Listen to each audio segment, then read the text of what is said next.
नमस्कार।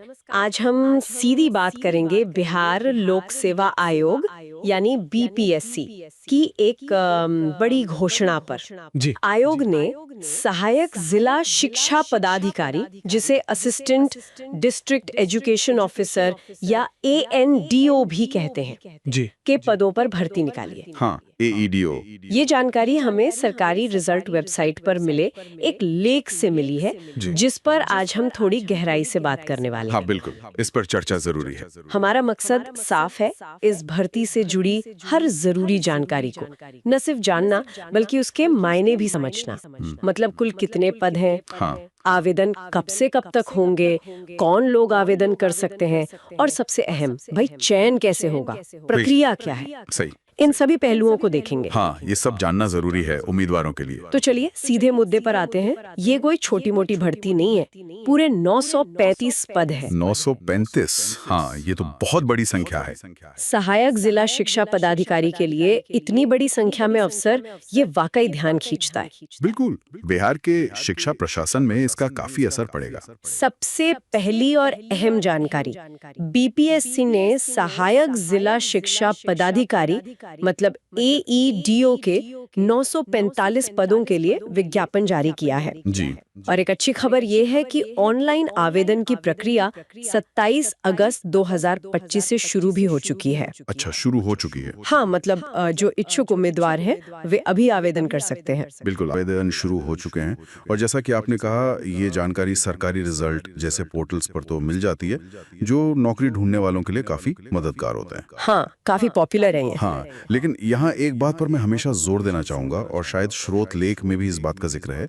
सरकारी भर्तियों के मामले में बिहार लोक सेवा आयोग की जो ऑफिशियल वेबसाइट है, bpsc.bihar.gov.in, हाँ, वो तो है। वही सबसे विश्वसनीय और अंतिम स्रोत है। कोई भी जानकारी, चाहे वो तारीख हो, योग्यता हो या कोई और नियम, उसकी पुष्टि हमेशा आधिकारिक वेबसाइट या नोटिफिकेशन से ही करनी चाहिए। सही कहा। कई बार अपडेट होने में टाइम लग जाता है दूसरी साइट्स पर। एग्जैक्टली। या कभी कभी कोई छोटी मोटी गलती भी रह सकती है, तो ऑफिशियल सोर्स ही बेस्ट है। अच्छा। एक और महत्वपूर्ण बात तारीखों से जुड़ी है। आवेदन करने की अंतिम तिथि 26 सितंबर 2025 है। 26 सितंबर? हाँ, सुनने में लगता है कि अभी काफी समय है, लगभग एक महीना। पूरा एक महीना। लेकिन अक्सर देखा जाता है कि उम्मीदवार आखिरी दिनों का इंतजार करते हैं, और फिर मतलब वेबसाइट पर ट्रैफिक बढ़ जाता है या कोई तकनीकी दिक्कत आ जाती है। हाँ हाँ, वो लास्ट मिनट रश वाली बात। बिल्कुल, तो परेशानी होती है। इसलिए समय रहते आवेदन पूरा कर लेना ही समझदारी है। हाँ, ये सलाह तो हमेशा काम आती है। भाई आखिरी समय की हड़बड़ी से बचना चाहिए। जरूर। चलिए इन महत्वपूर्ण तारीखों को एक बार फिर साफ साफ बता देते हैं। ऑनलाइन आवेदन शुरू 27 अगस्त 2025। जी। आवेदन शुल्क जमा करने की अंतिम तिथि भी 26 सितंबर 2025 ही है। अच्छा, यानी दोनों काम उसी दिन तक। हाँ, इसका मतलब है कि आवेदन फॉर्म भरना और फीस जमा करना, दोनों काम 26 सितंबर तक पूरे हो जाने चाहिए। ठीक है। दिलचस्प बात यह है कि परीक्षा की तारीख अभी तय नहीं हुई है। स्रोत में नोटिफाई लेटर लिखा है, नोटिफाई लेटर, यानी बाद में सूचित किया जाएगा। एडमिट कार्ड भी परीक्षा से कुछ समय पहले ही आएंगे और रिजल्ट की तारीख भी बाद में बताई जाएगी। हाँ, ये सामान्य प्रक्रिया है। इसका सीधा मतलब है कि उम्मीदवारों को बीपीएससी की आधिकारिक वेबसाइट पर लगातार नजर रखनी होगी ताकि कोई अपडेट छूट ना जाए। हाँ, ये तो है। खासकर बड़ी भर्तियों में, जहाँ लॉजिस्टिक्स और तैयारी के लिए आयोग को समय चाहिए होता है, परीक्षा की तारीख बाद में घोषित करना उन्हें ये फ्लेक्सिबिलिटी देता है। सही। अब अगर आवेदन शुल्क की बात करें, तो जानकारी के अनुसार सभी उम्मीदवारों के लिए शुल्क 100 रुपए रखा गया है। सिर्फ 100 रुपए? हाँ, सिर्फ 100 रुपए। ये वाकई ध्यान देने लायक है। अक्सर हम देखते हैं कि अलग अलग श्रेणियों के लिए शुल्क अलग होता है, या सामान्य वर्ग के लिए काफी ज्यादा होता है। हाँ, 500, 700, 1000 तक भी जाता है। बिल्कुल, लेकिन यहाँ स्रोत के मुताबिक सभी के लिए एक समान और काफी कम शुल्क है। सिर्फ 100 रुपए। ये तो वाकई काफी कम है, खासकर आजकल की प्रतियोगी परीक्षाओं के माहौल में। क्या मतलब ये है कि बीपीएससी ज्यादा से ज्यादा लोगों को आवेदन करने का मौका देना चाहता है, या कोई और वजह हो सकती है? ये अच्छा सवाल है। कम शुल्क निश्चित रूप से आवेदन करने वालों की संख्या बढ़ा सकता है। हाँ, शायद। या उन उम्मीदवारों को भी प्रोत्साहित कर सकता है जो शायद आर्थिक कारणों से महंगी परीक्षाओं के फॉर्म भरने से हिचकिचाते हैं। हालांकि इसका एक दूसरा पहलू भी हो सकता है। कई बार बहुत कम शुल्क होने पर थोड़े गैर गंभीर आवेदक भी बड़ी संख्या में फॉर्म भर देते हैं। अच्छा, ये भी एक पॉइंट है। हाँ, जिससे आयोग पर प्रोसेसिंग का बोझ बढ़ता है और फिर वो कंपटीशन का सही अंदाजा लगाना मुश्किल हो जाता है। लेकिन कुल मिलाकर मुझे लगता है ये एक स्वागत योग्य कदम है जो प्रक्रिया को ज्यादा समावेशी बनाता है। सही है। और भुगतान के तरीके भी काफी सुविधाजनक हैं। Debit card, credit card, net banking, IMPS, mobile wallet, मतलब लगभग सभी पॉपुलर ऑनलाइन माध्यम उपलब्ध हैं। चलिए, ये तो अच्छी बात है। अब आते हैं पात्रता पर, मतलब कौन लोग इन 950 पदों के लिए आवेदन कर सकते हैं। इसमें सबसे पहले बात करते हैं आयु सीमा की। जी, एज लिमिट। न्यूनतम आयु 21 वर्ष और अधिकतम आयु 37 वर्ष तय की गई है। 21 से 37। हाँ, और यहाँ ये ध्यान रखना महत्वपूर्ण है कि आयु की गणना 26 सितंबर 2025 के अनुसार होगी, जो कि आवेदन की अंतिम तिथि है। अच्छा, cut off date last date ही है। ठीक है। जी हाँ, 21 से 37 वर्ष सामान्य श्रेणी के लिए आयु सीमा है। लेकिन स्रोत यह भी बताता है कि BPSC के नियमों के अनुसार आयु में छूट का प्रावधान भी है। हाँ, रिलैक्सेशन तो होता ही है। हाँ, इसका मतलब है कि बिहार सरकार के आरक्षण नियमों के तहत आने वाले उम्मीदवारों जैसे SC, ST, OBC, EBC, महिला उम्मीदवार या दिव्यांग उम्मीदवारों को ऊपरी आयु सीमा में नियमानुसार छूट मिल सकती है। वो कितनी होगी ये जानना होगा। हाँ, ये छूट कितनी होगी और किन शर्तों पर मिलेगी, इसकी सटीक जानकारी के लिए उम्मीदवारों को BPSC द्वारा जारी विस्तृत आधिकारिक अधिसूचना को बहुत ध्यान से पढ़ना होगा। बिना ऑफिशियल नोटिफिकेशन के छूट के बारे में कोई अंदाजा लगाना सही नहीं होगा। बिल्कुल, आरक्षण और आयु छूट जैसे मामलों में तो ऑफिशियल नोटिफिकेशन ही फाइनल होता है। जी। अब आते हैं शैक्षणिक योग्यता पर। इस पद के लिए क्या पढ़ाई लिखाई जरूरी है? स्रोत के अनुसार उम्मीदवार के पास किसी मान्य प्राप्त विश्वविद्यालय से स्नातक की डिग्री, मतलब ग्रेजुएशन ग्रेजुएशन या उसके समकक्ष को योग्यता होनी चाहिए। अच्छा, या तो ग्रेजुएट हो या समकक्ष। हाँ, यानी कम से कम ग्रेजुएट होना अनिवार्य है। यहाँ समकक्ष योग्यता या इक्विवेलेंट क्वालिफिकेशन वाला हिस्सा थोड़ा ध्यान देने वाला है। हाँ, ये समकक्ष शब्द कई बार उलझन पैदा करता है। बिल्कुल। क्या इसके बारे में स्रोत में कुछ और साफ लिखा है? स्रोत लेख में इस पर ज्यादा विस्तार नहीं है, सिवाय इसके कि आधिकारिक अधिसूचना देखने की सलाह दी गई है। आमतौर पर ये इक्विवेलेंसी या समकक्षता का निर्धारण संबंधित विभाग या आयोग ही करता है और यह भर्ती दर भर्ती बदल सकता है। अच्छा, हो सकता है किसी खास फील्ड में 3 साल का डिप्लोमा या कोई स्पेशल प्रोफेशनल डिग्री ग्रेजुएशन के बराबर मानी जाए, लेकिन वो इस ADO भर्ती के लिए लागू होगी या नहीं, ये केवल BPSC की आधिकारिक अधिसूचना से ही पता चलेगा। इसलिए जिन उम्मीदवारों के पास पारंपरिक स्नातक डिग्री नहीं है, जैसे BA, BSc, BCom, हाँ, उन्हें नोटिफिकेशन का इंतजार करना चाहिए और उसे बहुत ध्यान से पढ़ना चाहिए। तो संक्षेप में किसी भी विषय में स्नातक डिग्री वाले उम्मीदवार तो पात्र हैं ही, लेकिन समकक्ष योग्यता के दावेदारों को आधिकारिक अधिसूचना का इंतजार करना होगा। बिल्कुल सही। अच्छा, पद का नाम है सहायक जिला शिक्षा पदाधिकारी।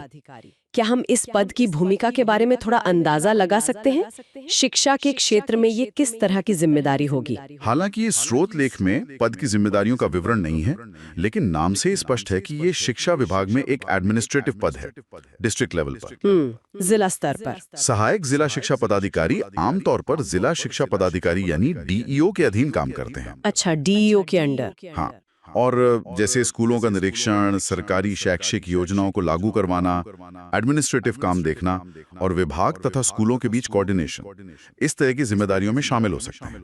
अच्छा खास महत्वपूर्ण रोल है। हाँ, निश्चित रूप से बिहार की स्कूली शिक्षा प्रणाली को जमीनी स्तर पर मजबूत करने में एक महत्वपूर्ण भूमिका है और 935 पदों का भरा जाना इस प्रशासनिक ढांचे को काफी बल लेगा।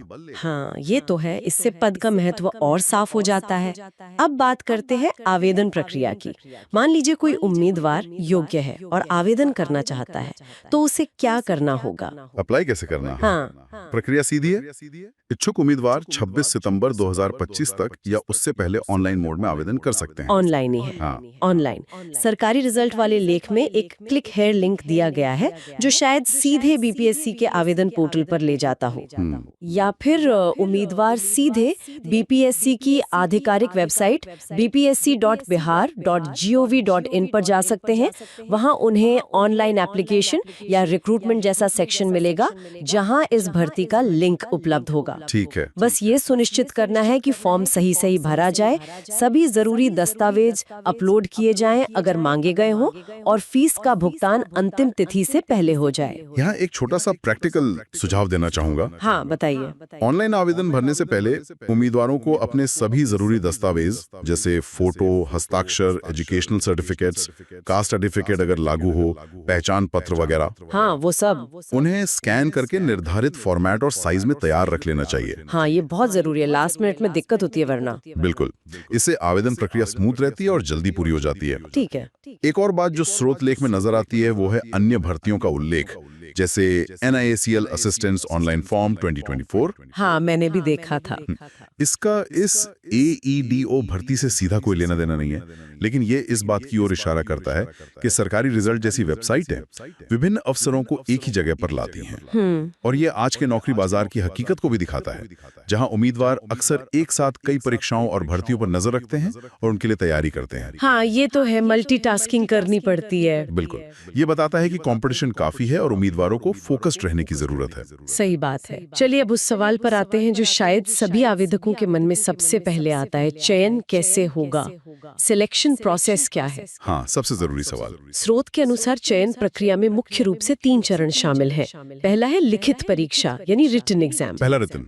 दूसरा चरण है दस्तावेज सत्यापन, डॉक्यूमेंट वेरिफिकेशन, जिसे शॉर्ट में DV भी कहते हैं। हाँ, DV, हाँ। और तीसरा और अंतिम चरण है मेडिकल परीक्षा, मेडिकल एग्जामिनेशन। ठीक है, 3 स्टेज हो गए, रिटेन, DV और मेडिकल। तो ये एक मल्टी स्टेज प्रक्रिया है। सिर्फ लिखित परीक्षा पास कर लेना ही काफी नहीं होगा, हर पड़ाव को पार करना जरूरी है। पहला है लिखित परीक्षा। ये पहला और शायद सबसे महत्वपूर्ण चरण है, जहां उम्मीदवारों के ज्ञान और योग्यता की परख होगी। यहीं पर असली कंपटीशन होगा। बिल्कुल। अब यहाँ एक बड़ी बात सामने आती है जिसका जिक्र स्रोत में नहीं है, वो है परीक्षा का पैटर्न और सिलेबस। अच्छा, पैटर्न और सिलेबस नहीं दिया? नहीं, स्रोत लेख में ये नहीं बताया गया है कि परीक्षा ऑब्जेक्टिव होगी या सब्जेक्टिव या दोनों का मिक्सचर होगी। कौन कौन से विषय पूछे जाएंगे, कुल कितने अंकों की परीक्षा होगी, नेगेटिव मार्किंग होगी या नहीं, ये जानकारी फिलहाल उपलब्ध नहीं है। अरे, ये तो बहुत जरूरी जानकारी है। हाँ, ये बहुत अहम है। फिर दूसरा चरण है दस्तावेज सत्यापन यानी DV। जो उम्मीदवार लिखित परीक्षा में सफल होंगे उन्हें अपने ओरिजिनल दस्तावेजों के साथ वेरिफिकेशन के लिए बुलाया जाएगा। यह चरण बहुत महत्वपूर्ण है क्योंकि यहाँ आपकी पात्रता, आयु, शैक्षणिक योग्यता, आरक्षण श्रेणी वगैरह के दावों की पुष्टि की जाती है। अगर दस्तावेजों में कोई कमी या गड़बड़ी पाई जाती है तो उम्मीदवारी रद्द भी हो सकती है। हाँ, ये तो क्रिटिकल स्टेज है। बिल्कुल। और तीसरा है मेडिकल परीक्षा। अंतिम चरण में चयनित उम्मीदवारों को मेडिकल फिटनेस टेस्ट से गुजरना होगा। इसका उद्देश्य यह सुनिश्चित करना है कि उम्मीदवार पद की जिम्मेदारियों को निभाने के लिए शारीरिक और मानसिक रूप से फिट हैं। ठीक है, लेकिन ये परीक्षा पैटर्न और सिलेबस वाली बात तो वाकई अहम है। इसके बिना तैयारी शुरू करना मतलब कैसे करेंगे उम्मीदवार? यही तो असली चुनौती है। जब तक BPSC विस्तृत अधिसूचना जारी नहीं करता जिसमें सिलेबस और परीक्षा पैटर्न स्पष्ट हो, तब तक उम्मीदवार एक कंफ्यूजन की स्थिति में रहेंगे। हाँ। हालांकि BPSC की पिछली परीक्षाओं के पैटर्न को देखते हुए उम्मीदवार शायद सामान्य ज्ञान, बिहार स्पेशल पर फोकस के साथ, करंट अफेयर्स, सामान्य हिंदी और हो सकता है शिक्षा या प्रशासन से जुड़े कुछ बेसिक टॉपिक्स पर ध्यान दे सकते हैं। मतलब एक अंदाजा लगा सकते हैं। हाँ, लेकिन ये केवल एक अनुमान है, कोई गारंटी नहीं। सबसे सही रणनीति यही होगी कि आधिकारिक अधिसूचना का इंतजार किया जाए और उसके आते ही सिलेबस के अनुसार तैयारी शुरू की जाए। इस बीच जनरल स्टडीज पर पकड़ मजबूत करते रहना शायद नुकसानदायक नहीं होगा। हाँ, वो तो हमेशा काम आता है। स्रोत में दिए गए FAQ सेक्शन को देखें तो वहां भी मुख्य रूप से इन्हीं बातों, तारीखें, आयु, योग्यता की ही पुष्टि की गई है। चयन प्रक्रिया के विवरण या सिलेबस पर वहां भी कोई जानकारी नहीं है। अच्छा, पूरी प्रक्रिया को देखें तो ये काफी स्टैंडर्ड लगती है। ज्ञान की परीक्षा, प्रमाणों की जांच और शारीरिक उपयुक्तता ये सुनिश्चित करता है कि पद के लिए सबसे योग्य और उपयुक्त उम्मीदवारों का ही चयन हो। तो आज की इस चर्चा का सार निकालें तो बीपीएससी सहायक जिला शिक्षा पदाधिकारी यानी एडीओ भर्ती 2025 एक बड़ा अवसर है जिसमें कुल 935 पद हैं। 935 पद, हाँ। ऑनलाइन आवेदन 27 अगस्त से शुरू हो चुके हैं और 26 सितंबर 2025 तक चलेंगे। जी। आयु सीमा 21 से 37 वर्ष है सामान्य श्रेणी के लिए 26 सितंबर 2025 तक और नियमों के अनुसार छूट भी मिलेगी। योग्यता है स्नातक डिग्री या समकक्ष, ग्रेजुएशन या इक्विवेलेंट। और चयन प्रक्रिया में 3 चरण है: लिखित परीक्षा, दस्तावेज सत्यापन और मेडिकल परीक्षा। बिल्कुल सही सारांश है। और सबसे महत्वपूर्ण सलाह जिसे हम बार बार दोहरा रहे हैं वो ये है कि परीक्षा की तारीख, डिटेल सिलेबस, परीक्षा पैटर्न, आयु छूट के सटीक नियम और किसी भी अन्य क्लैरिफिकेशन के लिए केवल और केवल बीपीएससी की आधिकारिक वेबसाइट bpsc.bihar.gov.in पर ही भरोसा करें। हाँ, ऑफिशियल वेबसाइट ही देखें और उसे नियमित रूप से देखते रहें। हाँ, सरकारी रिजल्ट जैसी वेबसाइट जानकारी का अच्छा शुरुआती बिंदु हो सकती हैं। और जैसा कि उनके डिस्क्लेमर में भी लिखा होता है, वे जानकारी की सटीकता के लिए कोशिश करते हैं, पर अंतिम पुष्टि हमेशा आधिकारिक स्रोत से ही करनी चाहिए। बिल्कुल। इस पूरी चर्चा के अंत में एक विचार मेरे मन में आ रहा है। हाँ, क्या? स्रोत में चयन प्रक्रिया के चरण तो बताए गए हैं, लिखित परीक्षा, डीवी, मेडिकल, लेकिन उस पहली और सबसे बड़ी बाधा यानी लिखित परीक्षा के बारे में इतनी कम जानकारी, मतलब सिलेबस, पैटर्न का न होना, उम्मीदवारों के लिए एक तरह की अनिश्चितता पैदा करती है ना? हाँ, बिल्कुल। तैयारी कैसे शुरू करें ये सवाल होगा। एग्जैक्टली। 935 पद एक बड़ी संख्या है और इसके लिए कंपटीशन भी जबरदस्त होगा। ऐसे में ये सवाल उठता है कि क्या बिना सिलेबस जाने तैयारी शुरू कर देना चाहिए या इंतजार करना बेहतर है? ये तो बड़ा सवाल है। जो उम्मीदवार अभी से तैयारी शुरू करते हैं वे किन विषयों पर ध्यान केंद्रित करें ताकि उनका प्रयास व्यर्थ न जाए? ये एक स्ट्रेटेजिक पहेली है जिसका जवाब हर उम्मीदवार को अपनी समझ और जोखिम लेने की क्षमता के अनुसार ढूंढना होगा, जब तक कि बीपीएससी तस्वीर साफ नहीं कर देता।